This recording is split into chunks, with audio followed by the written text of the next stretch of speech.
I think it's continuing to provide opportunities for students. So it's the exposures that they can have as students to the diversity of the profession and what it offers. We run into a number of students who are interviewing that are still looking for experiences in the profession.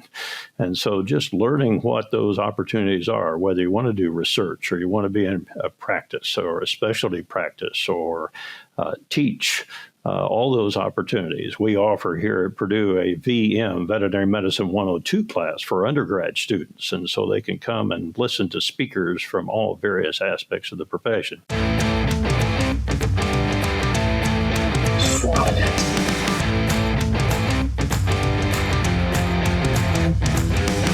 Hello, and welcome to the Swine podcast. I'm Dr. Tara Donovan, your host today, and I have Dr. Bret Marsh as my guest.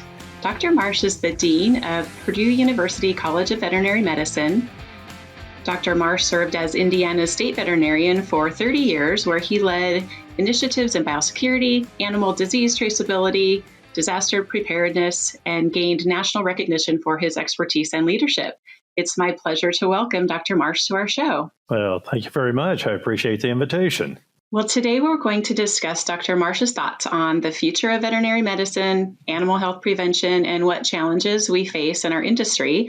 But before we begin, Dr. Marsh, can you just take a few minutes to introduce yourself to our audience and share your background and your career path? Oh, indeed. Well, I grew up in central Indiana. And at the time, by the time I was a freshman in high school, I decided I wanted to become a veterinarian. And at that time, if you lived in a state with a veterinary college, that was your college. And so I applied to Purdue. I came to Purdue in animal sciences as a first-generation college student. I really had no idea what I was doing and got involved in with some really great faculty members. And they helped me a great deal as I got started into animal sciences and then on into the veterinary program. Finished the program and I actually did my externship in St. Francis, Kansas. I was working in a beef cattle practice in St. Francis, Kansas. And as I finished up that experience, and actually during my pre-vet days, I worked on a ranch in the Sandhills of Nebraska. So I was going to do beef cattle practice in the western United States. And as I finished up my fourth year here at Purdue, I thought, well, maybe my focus has been a little narrow, so I began to look to other options. So I actually applied for a position with the state of Indiana in public service, and I said, well, I'll give it a year. And 40 years later, I finished up. So I finished up as state veterinarian on a Friday at midnight and started in my role as dean at 8 a.m. the following Monday morning. But it's a wonderful profession and great opportunities for all of us. And so it's a very exciting time, and I'm certainly glad to get a chance to visit with you. Yeah, well, thank you so much for being on our show. And it's exciting to hear, about your transition and kind of what you maybe were. I guess my first question would be, what surprised you, taking over the role of dean that maybe you weren't expecting? Yeah, well, that's a great question because I've never been a faculty member. So working with faculty and understanding their issues and how best to accomplish the task of everything from promotion and tenure to the teaching responsibilities to the research responsibilities and all the multiple hats they wear and all the juggling takes place to make sure all that happens. I'm proud of them and what they accomplish for us here at Purdue and better understand the challenges they're met with. And then, of course, our students are exceptional. I'm really proud of our students. We take 84 students each fall. And the fall class, I had the opportunity to be a part of the admissions process for this first round. So I called each of them individually to invite them to be a part of our program. And so that was exciting for me because you got all the cheers and all the excitement about receiving a phone call and being entered into the program. So, and then just last Saturday, I went through my first graduation since my own. Went through the first graduation of our veterinary class and our veterinary technicians or nurses here. So it's an exciting time. I tell people that veterinary medicine taught us to be lifelong learners, and I'm just trying to uphold my end of the deal. Very good. At Nexus, powered by SAM, we redefine livestock nutrition with science-backed innovations that enhance performance, maximize efficiency, and promote sustainability. We connect producers with the future of animal health and productivity through cutting-edge feed technologies and environmentally conscious solutions. By addressing the demand for efficient, sustainable nutrition, we reflect SAM Nutrition's commitment to excellence, delivering premium, scientifically proven solutions that drive results. Well, it is exciting to go to graduations. I recently got to go to my own son's college graduation, and so it does bring back memories of when you were sitting in that chair and what you were thinking with your whole future ahead of you. So that's kind of a fun experience as a mother for sure, and I'm sure as the person up there speaking to the college and having a role in their education in their future. So. Oh, it's an exciting time, and I've encouraged our students. Had an opportunity a few years ago. I was elected as treasurer of the AVMA, and that put me on the executive board. And so they invited the newly elected board members to Schaumburg, Illinois, for a training session for new board members to be better board members.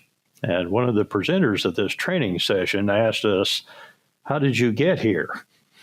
And I've never forgotten the question, and I think it's important we all ask ourselves from time to time, who all contributed to our opportunities and what decisions did we make, and those turning points all along the way that are so pivotal to getting us to where we are. So when he asked us the question, "How did you get here?"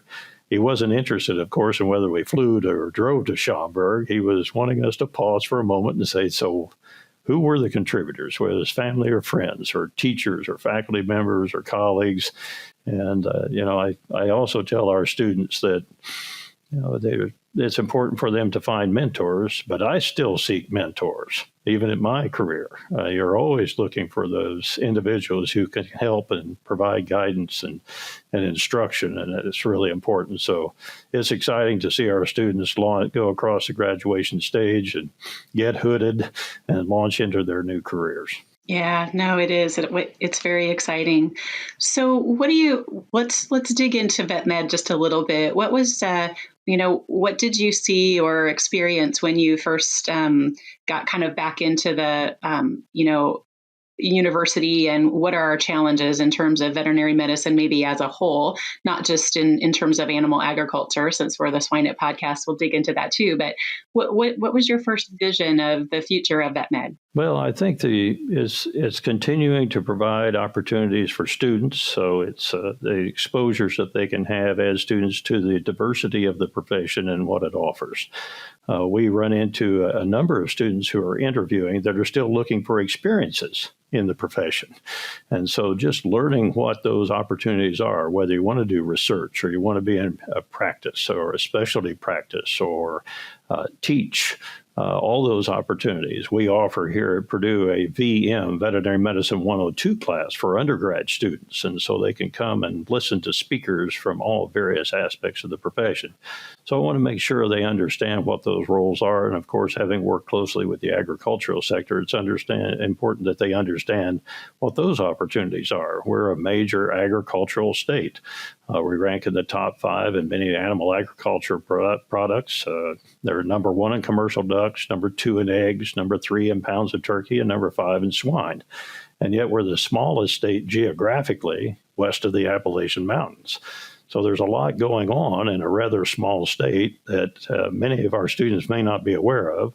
We have dairies just north of us between here and Chicago that have over 15,000 dairy cows on the site, and most people may not even know they exist. So whether it's in that area, or if they want to do shelter medicine, or if they want to do exotics, we have great zoos around the state, for example, if they want to take a look at those. So I think those are some of the challenges. And then, as I mentioned before, matching that up with our faculty capabilities and talents so that we can cover that waterfront and they can see those experiences. So it's a great opportunity, and I hope to bring from my previous experience some of those exposures and opportunities, because we have great opportunities here. But of course, Purdue's reach is global. So we go around the globe. I was just in conversations, for example, in the last few weeks with some of the professors at Athens, Greece. And so there's conversations about what Purdue Vet Med might do for them as they take a look at a veterinary college in Athens. So the opportunities are enormous. I told somebody the other day we're met with insurmountable opportunities. So for both our students, our faculty, and our college. Yeah, and that's very optimistic. And it's what you make of those opportunities, right? Is how you garnish those relationships and make a network and a connection. Absolutely. Yeah. And I think that it's important that maybe if there's no other, just my own personal example of just launching into an area. I mean, there weren't too many that went into public service. My classmates thought I was absolutely crazy and said, you're throwing your degree away and that sort of thing. And I said, no, it's just apply it in a different way. And I think it's important for our students to see the diversity of our profession, and they'll see it and they'll enjoy it over time. And those 40 years will get by very quickly. Yes, they do.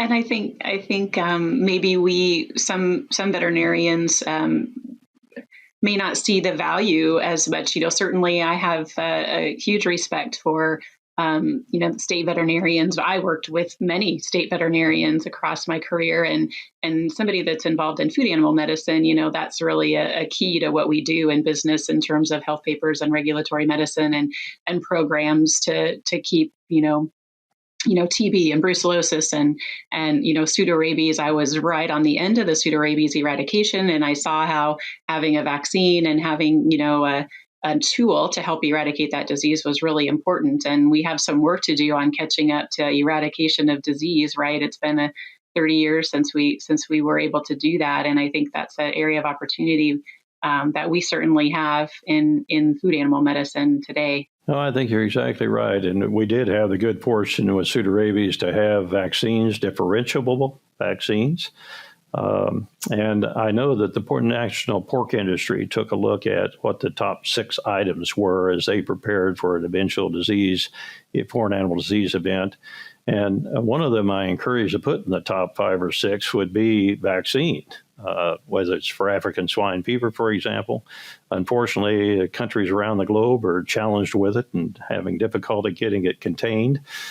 We obviously have ample naive swine populations in the United States. We have massive feral swine populations. And so I'm encouraged by some of the work I read about and hopeful that we'll have those tools, because there isn't a country on the globe that's had great success. It still are challenged with that virus as it moves across the globe. So with the size and importance of our pork industry, having those tools in the toolbox in advance are going to be extremely valuable, particularly with like ASF, because we've encouraged producers and practitioners and extension educators and others to watch for vesicular diseases for decades. But then you get an ASF and it won't present that way. And I'm really concerned that we'll discover it long after it's been in country. We didn't get it diagnosed early enough, and so we're trying to lead from behind, and that will present some huge challenges for us as a country. Yeah, I agree. And that particular disease can really look like, some domestic diseases that we encounter. And so, we certainly might miss that diagnosis. There's some initiatives that are ongoing in terms of maybe doing some diagnostic monitoring and sampling, really to, what Dr. Roger Main has been working on to try to maybe do some foresight in proving that we're negative for the disease and having ongoing monitoring that will help us kind of in the background diagnose it maybe before we actually see outbreaks that look different to us. Yeah, I think that's right. And that's why I've been encouraged with the SHIP program, the Swine Health Improvement Plan. I was involved in it before transitioning to this role, but want to keep a watch on it very closely, because I think it's really a great opportunity for the swine industry to protect themselves and to learn as much as they can about what's going on in their populations. It may not be inexpensive to accomplish some of these tasks, but on the other hand, it could save the industry, frankly, because again, I'm concerned that we'll diagnose it too late.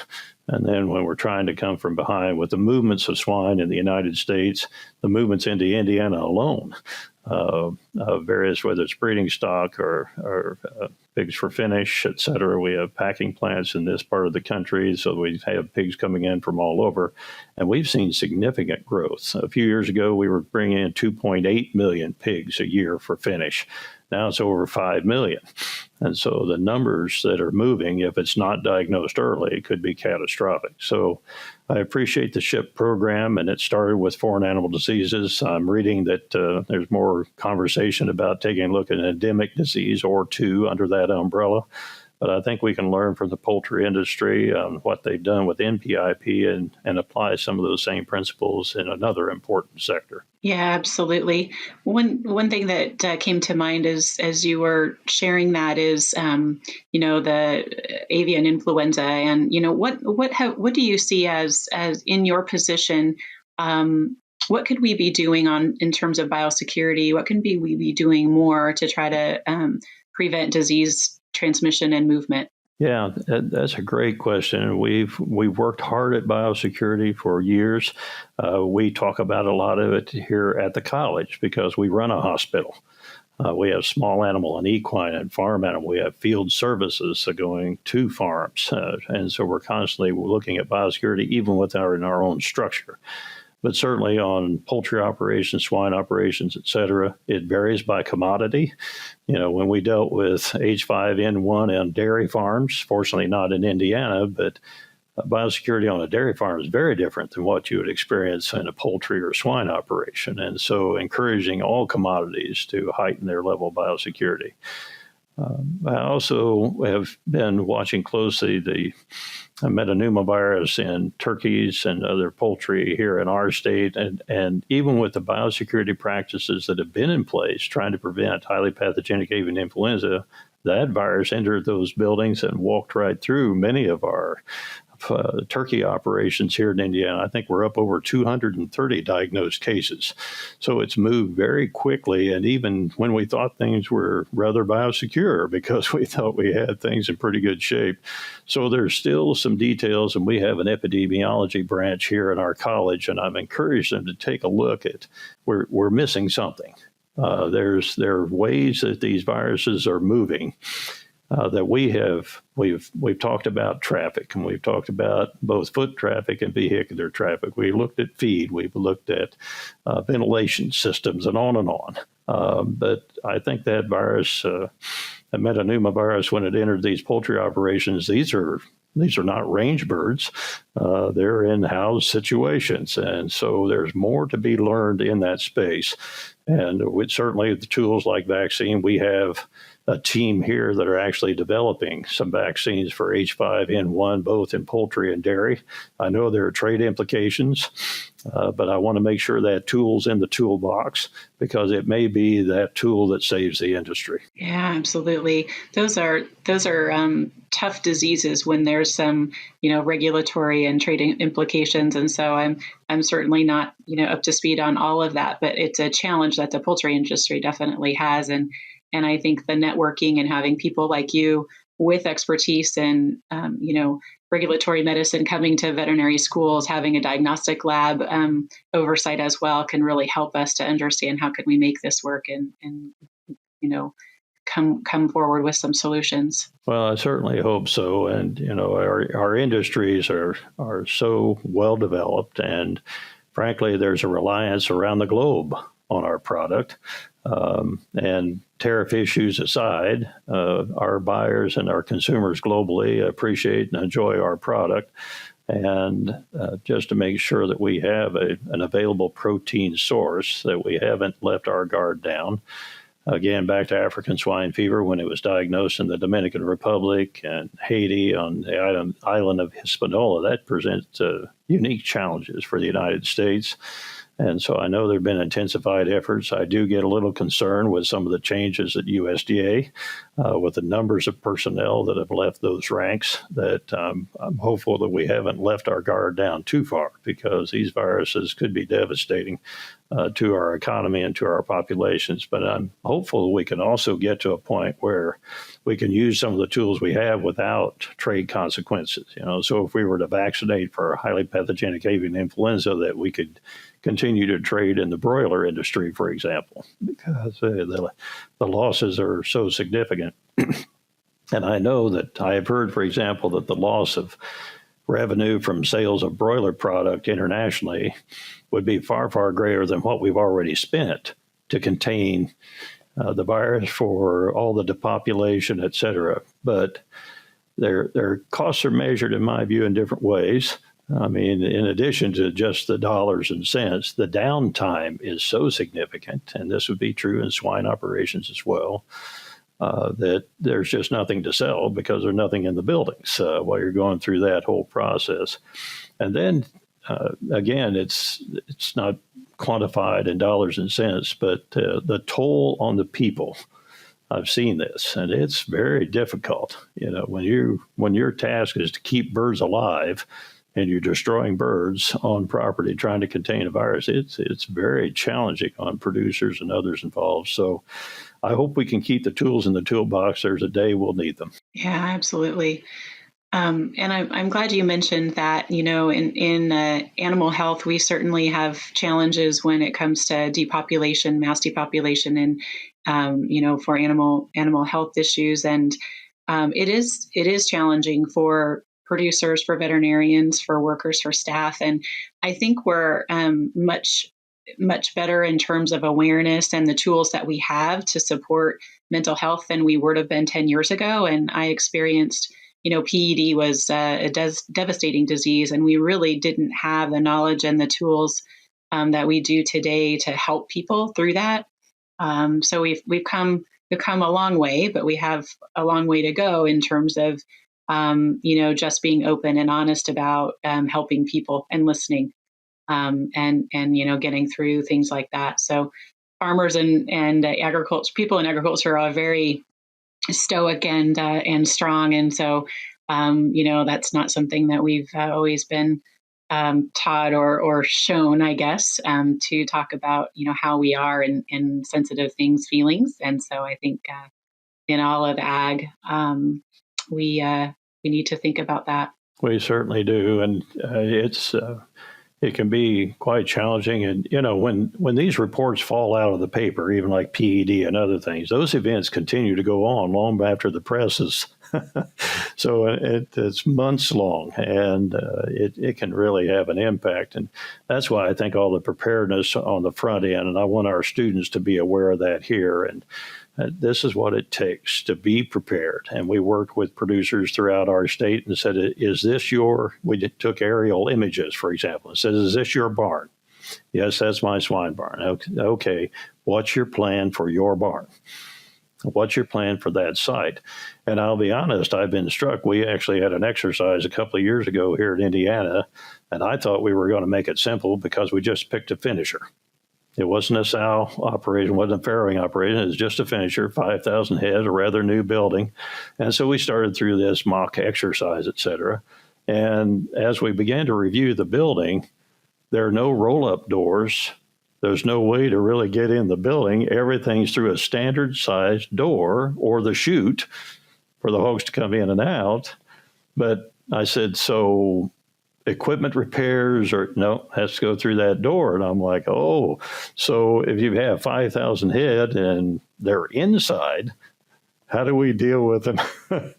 Because so that's when we began to take a look at everything from foaming to even electrocution or other things as we move them out of the building, because there's no way to really get in a building in that sense. So I hope that even our contractors who build these structures begin to think about the eventuality of a challenge like that, because just physically moving 5,000 head out of a building, dead or alive, I prefer dead and then euthanize on the outside rather than trying to drag them out or otherwise. But just some things like that come up in exercises that you wouldn't otherwise think about. Yeah, absolutely. I have also been involved in some of those, and some foresight in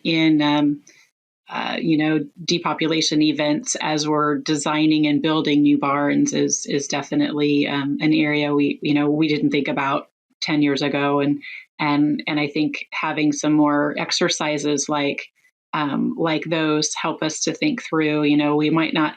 I think different types of facility doors, et cetera. You can work around biosecurity. We've made them so you can only go through this door to try to prevent any kind of making it easy to not go through a specific process. But in addition, we've made it hard to think through how do we clean, how do we repair, how do we move large equipment in and out. So that's again another area of opportunity and networking that we can do, because I'm not sure, I've probably met more engineers being a podcast host than I ever did for 25 years of being a veterinarian working in swine units. And so that's the area of networking we have and trying to get the experts to help us make things better down the road. I think there's great opportunity, and just thinking through all those aspects, because I've seen it in the poultry industry. They've made changes because they've been through this and say, floor birds are one thing, but when you have layer operations, that's quite another task. And so not all poultry are the same in a lot of ways, and including how you depopulate and remove birds from buildings and cages. And so unfortunately, we've had experience in that area, and they've made adjustments. But I'd rather that the swine industry have learned it in advance rather than learning it on the fly. Sunhe is a professional solution provider for enzymes, probiotics, and functional additives. We offer customized formulas to target nutritional issues in livestock and maximize the utility of animal feed. Find us on sunhe.com for more information.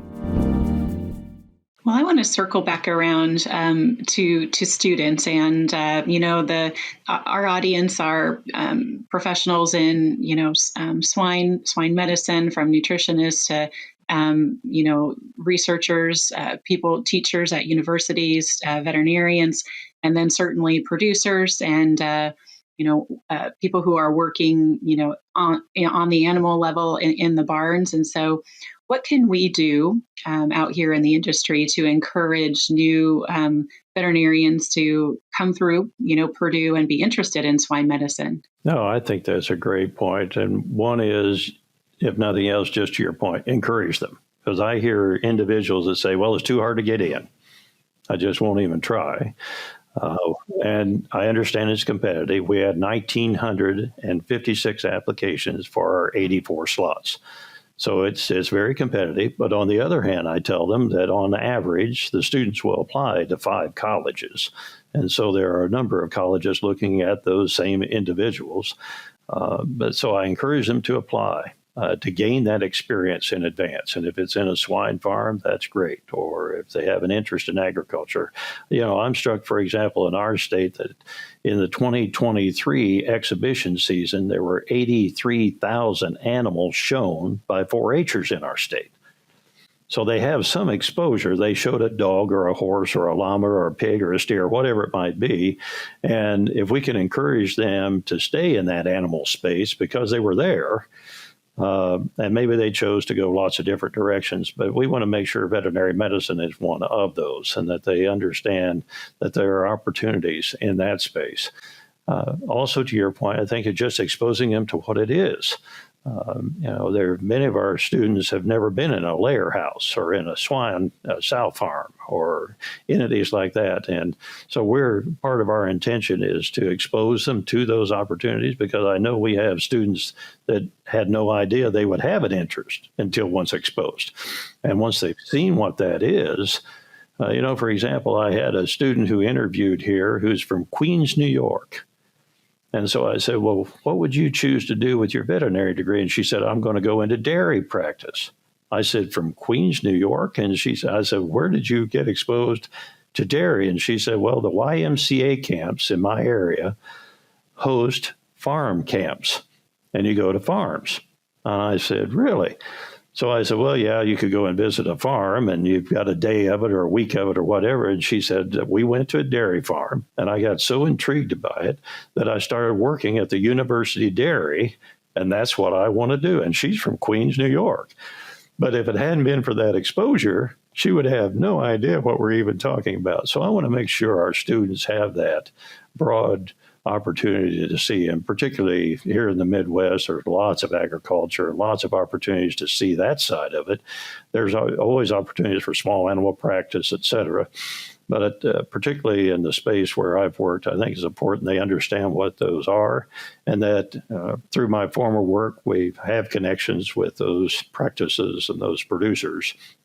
to give them that kind of experience. So we hope to broaden that. I'm also intrigued by a program I understand occurs at some of the veterinary colleges that I was not aware of, but it's basically an early admissions program for students who have that interest. And we don't have that here currently at Purdue. And I want to explore that opportunity. It's my understanding that students in other colleges, veterinary colleges, that once they start that track, that actually their scholarship opportunities are rather strong because the commodity entities are looking to support students with those interests. So we want to encourage those in lots of different ways. And if nothing else, as I mentioned, just to make sure they don't get discouraged too early, to stay with it and to continue to learn and see what those opportunities are. The number is big of applicants, but it was likely big when you applied and when I applied. I know it was. So it's been a large pool for a long time.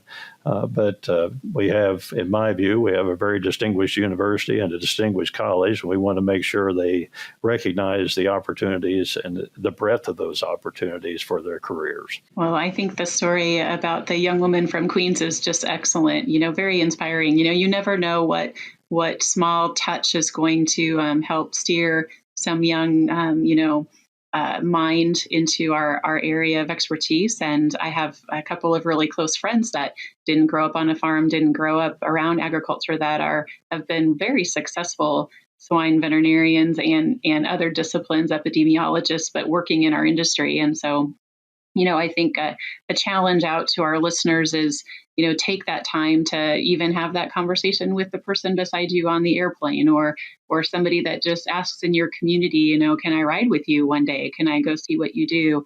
Get involved in your school. 4-H has always been a great, FFA, great agricultural groups, but who knew about the YMCA doing a farm tour? That's excellent, right? Yeah, that was news to me. And I said, well, gosh, we could do that in Indiana or anywhere, because it really, it doesn't take very long, or, even though we're an agricultural state, you certainly can't make the assumption that just because we have rural areas of the state that applicants to our college understand agriculture. But I'm encouraged by, again, the children who exhibit animals and the passion they have for that. And if they didn't have a passion for it, they wouldn't show a pig at the fair. But they at least have that much exposure. Can we capitalize on that as well? Or FFA? We have the National FFA headquarters here in Indiana. So we want to work with those groups as well, for those that have an interest in exposure early, but then to expose those who may not have, because I had veterinarians who worked on my team at BOA had no idea they would end up working for the agricultural sector. It wasn't anything they knew anything about, but once exposed, they became passionate about it. Yeah, absolutely. Well, we're rounding out our time today. Again, this has been Dr. Bret Marsh. He's the Dean of the College of Veterinary Medicine at Purdue. If you have a comment or a question for Dr. Marsh or for us about our podcast show, just send that through on your podcast platform. And if you'd enjoyed listening to us today, give us a thumbs up, please. And so before we kind of finish our time, is there any last thing or shout out that you want to give on to our audience on today? And then we'll dive into our last 3 questions. Well, I think the main shout is thanks for what you do. I think it's fantastic, whether it's genetics, nutrition, veterinary medicine, production sites, et cetera. It's a vitally important part of our economy, of our social fabric, of the success of our country and globe. And I'm just grateful to all the listeners and all the pieces that they contribute to the overall success of these sectors. It takes a lot of pieces to come together, and everyone has a role. And so my thanks to everyone for their continuing contributions. It's time for our famous 3. A worldwide leader in animal nutrition, Adiceo's portfolio of products includes Nephionine, the full range of vitamins, enzymes, organic salinity, probiotics, mycotoxin management strategies, and palatability products. With such a diverse offering, Adiceo supports its customers with a broad range of expertise, tools, and services to help them maintain a competitive advantage. Adiceo, fueling predictable profits. To learn more, visit Adiceo at www.adiceo.com. So, as a hallmark of our Swine It podcast, we ask our guests some three questions at the end of our show to get to know them a little bit better and to think a little bit more in depth about maybe something that you've encountered.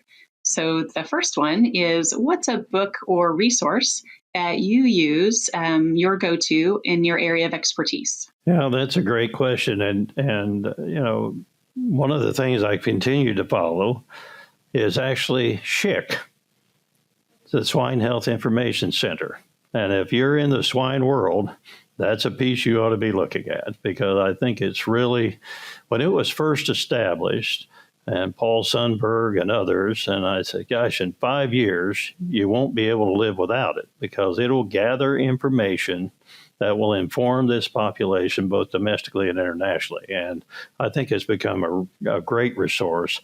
And now Paul's changed and there's new hands there, and it's in great hands. But I think that continuing effort to gain information, to do the research, to be nimble enough to do it quickly as needed, and then share that information is a great resource for this sector. It's unique to the sector. There are other research initiatives, et cetera, with other commodities, but I think SHIC does it as well as I have seen. So I use it as a resource and encourage others to take a look at it if you're in that space, or it may be a model for others in other spaces. Yeah, absolutely. No, that's a good one. And so for our audience, if you haven't checked it out, they have a great website, very easy to navigate, SHIC. It's SHIC, Swine Health Information Center. And there's a lot of really useful information. My favorite part of that is a domestic and a foreign animal disease report monthly that kind of keeps us abreast of what's going on with those, ASF and FMD. And so no other place really that I have found that's specific to swine that it's an easy access area. So yeah, great one. Oh, it's a great resource. So our next question is, what's something, a book or resource that you have that's not in your area of expertise? Maybe a book you've read recently, or some conference you've been to that you think might be of interest to our audience. Yeah, that's a great question. I thought about that one a bit, and it's actually a book that has a little age on it, but I refer back to it. It's the book Good to Great by James Collins. And I've read it, and I've read it again. And I have actually a copy where I put tabs on the pages of the references I want to go back to, because I think there are some real fundamental pieces in that book that talk about the success of businesses of all types. And I used it in the private sector. I've taken a look at it as I apply it in my new role here as dean. But there are some key fundamental pieces that differentiate those who are good from those that can become great, and how to get there. So my Good to Great book, I actually, in previous role, bought that book for staff members so that we were all on the same page, because, again, it has a little age on it, but I think those principles survive time. Yeah, it is a good fundamental resource to have in terms of leadership and just seeing teams really work together and be so successable, and you understand a bit more about how that works, and one small change can make a difference, right? That's right. I had a former governor bought them for all of his cabinet members, and we had already distributed it in our agency. So whether you're in the private sector or the public sector, there are fundamental pieces. And I thought the thing that really made it valuable is it wasn't necessarily Jim Collins' opinion, but rather the research that they had done that said these are the reasons why these companies or entities were successful. And so there's a lot of books about an individual's opinion about how to move it forward, but I appreciated the research behind his book. Yeah, a scientist would definitely point that out. Yeah, very good. All right. And so our last one is, what characteristic or attribute sets successful professionals apart from others? I think listening. I think just listening. There's a lot of talk, but there has to be a lot of good listening too, and understanding the issues, whether it's the consumer of pork, or it's in a practice setting, or it's listening to our students or faculty, et cetera. But I think it's one of the things that listening, it's important to not make it, in my role, for example, I try never to make anything about me, but I'm trying to listen to understand you and how I can help you be successful in your role, whatever it might be. Might be a student, might be a faculty member, might be a colleague. But I think the attribute that I try to exercise, I'm not always successful. I have to work at it, but just listening and understanding, therefore, and trying to better understand what that issue is so we can find the best possible solution. So I've encouraged people to listen, and I try to practice it myself. I think that's great advice. And Dr. Marsh, I remember the first question I asked you was what surprised you, or what was different about coming as your role as dean compared to what you were expecting, and it was listening to your faculty, right? Not having been a faculty member, and so I think you show that attribute is important to you, and you do it. So that was great. I've enjoyed the opportunity. Thanks for the question. Thank you so much. And again, Dr. Bret Marsh, Dean of the College of Vet Med at Purdue University. Thanks, everybody, for listening.